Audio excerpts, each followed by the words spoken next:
اپنی بیٹیوں کو دیکھ کر بجائے خوشی منانے کے اپنی بیٹیوں کو دیکھ کر غمگین ہو جایا کرتے تھے اور ان بیٹیوں کو راتوں رات یا تو باپ زندہ دبا کے اسے مار دیتا تھا یا تو زندہ زمین میں دفن کر دیتا تھا۔ لوگ بچیوں کو منحوس سمجھتے تھے، لیکن جب دنیا میں میرے اور آپ کے آقا تشریف لائے نا اور انہوں نے بچیوں کے اس سسکتے ہوئے حالات کو دیکھا تو میرے نبی نے فرمایا تمہیں معلوم ہے یہ بچیاں کیا ہے؟ تم جنہیں منحوس سمجھتے ہو نا یہ منحوس نہیں ہے، اگر تم نے انہیں محبت سے پال دیا نا، ان کی پرورش کر دی نا اور صحیح تربیت دے کے بہترین کسی لڑکے کے ساتھ ان کی شادی کر دی نا تو میں مصطفیٰ جان رحمت تمہیں جنتی ہونے کی بشارت دیتا ہے، تم جنت میں جاؤ گے۔ ان بچیوں کو مارو نہیں، یہ جب تمہارے گھروں میں آتی ہے نا تو اللہ کی رحمتیں نازل ہوتی ہے، جب تمہارے گھروں میں آتی ہے نا تو خدا تعالیٰ اس میں برکتیں نازل فرماتا ہے اور تمہاری عزت کتنی بلند ہوتی ہے۔ تمہیں پتا ہے میں نے احادیث کا مطالعہ کیا ہے، میں نے کہیں نہیں دیکھا کہ بیٹے کے آنے پر اللہ یہ فرماتا ہو کہ مبارک ہو تجھے بیٹا دے رہا ہو، لیکن میں نے یہ دیکھا ہے حدیثوں میں جب کسی کے گھر میں بیٹی آتی ہے تو اللہ کے رسول فرماتے ہیں بیٹا جب آتا ہے تو اللہ فرماتا ہے اے بندے خدا تو جا رہا ہے نا دنیا میں، جب تو جوان ہو جانا، جب تیرے بازو طاقت والے ہو جائیں گے تو اپنے بوڑھے باپ کا سہارا بن جانا، اس کی ضرورتیں پوری کرنا، اس کی لاٹھی بن کے اس کی مدد کرنا۔ لیکن جب کسی کو اللہ بیٹی عطا فرماتا ہے تو رب فرماتا ہے تو نازک ہے، تیرا دل بڑا کمزور ہے، تو گھبرانے کی ضرورت نہیں ہے، جا جا تجھے دنیا میں بھیج رہا ہوں، جہاں کہیں بھی ضرورت پڑے گی تیری مدد کے لیے خدا موجود ہے، تیری مدد کے لیے اللہ تیری حمایت کرے گا۔ اب آپ اندازہ لگائیے بیٹا آتا ہے تو رب فرماتا ہے باپ کا سہارا بن جانا، لیکن جب بیٹی آتی ہے تو اللہ فرماتا ہے تو پریشان نہ ہونا، تیرا سہارا تو خدا بنا ہے،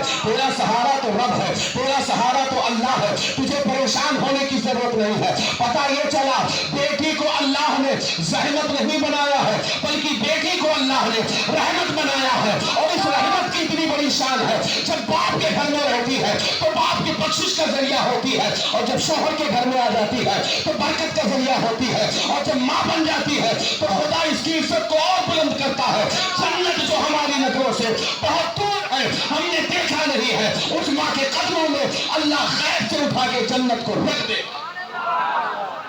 یہ ہے بیٹیوں کی شان،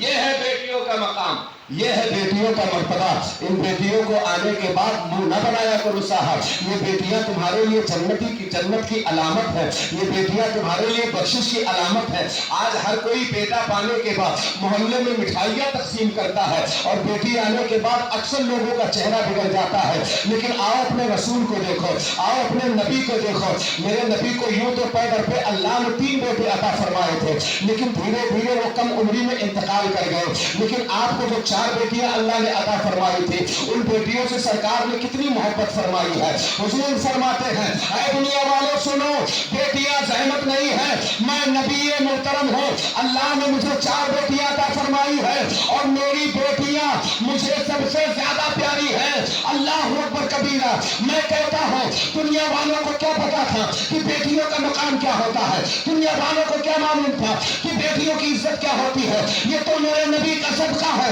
نبی نے بیٹیوں سے پیار کر لیا، آج پوری دنیا بیٹیوں سے پیار کر رہی ہے، پوری دنیا بیٹیوں سے پیار کر رہی ہے۔ تم ماں سے سک رہی تھی اللہ ہمارے حالات بہت خراب ہیں، ہم بیٹے کو پیدا کرتے ہیں، تو دینے والا تو ہی ذات ہے، تیری ذات یہ ہے جو مجھے عطا کرتی ہے، سب کو عطا کرتی ہے۔ جب تو بیٹا دیتا ہے تو باپ خوش ہو جاتا ہے، لیکن جب بیٹی آتی ہے تو باپ مایوس ہو جاتا ہے۔ جتنی محبت بیٹے سے ہوتی ہے اتنی محبت مجھے بیٹی سے بھی ہوتی ہے، لیکن باپ اسے دبا کے زندہ دفن کر دیتا ہے۔ اے اللہ کوئی مسیحا بھیج دے جس کے آنے کے بعد بیٹیوں کو زندگی کا شعور مل جائے، جس کے آنے کے بعد بیٹیوں کو جینے کا طریقہ مل جائے، جس کے آنے کے بعد باپ کے پتھر دل میں بیٹیوں کی محبت پیدا ہو جائے۔ اللہ اکبر کبیرہ۔ جب نبی محترم دنیا میں تشریف لائے تو باب بہاری نے جھوم کر کہا اے بیٹیوں گھبرانا نہیں، اب تمہارے زخموں پہ مرہم لگانے والا رحمت للعالمین آ گیا ہے، اب تمہیں زندگی کو زندہ کرنے والا رحمت للعالمین آ گیا ہے، اب تمہاری ماں کو بھی خوشی ملے گی، تمہارے پاپوں کو بھی خوشی ملے گی۔ الحمدللہ انقلاب آ گیا زمانے میں، رسول کے آتے ہی انقلاب آ گیا زمانے میں۔ تو عاشق نے کہا کہ کہہ رہے